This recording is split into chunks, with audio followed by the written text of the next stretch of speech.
damo.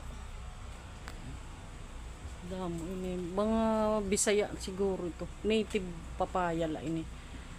Amot matamis, native papaya. Yan. Ano lang yan? Siguro hindi yan tinanim. Ano lang ba? Parang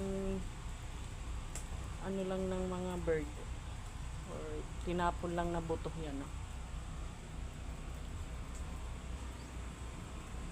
Diba? Mayroong ano ito, may dainihiya, mayroong ibang way para ito hindi tumaas ng masyado. Yung ginaganito dito, binabalatan dito, tapos ito hindi mo ito tuwid. Gaganon mo yan, tapos hindi na yan tataas. Ano tawag dyan? Basta may tawag yan dyan. Native papaya.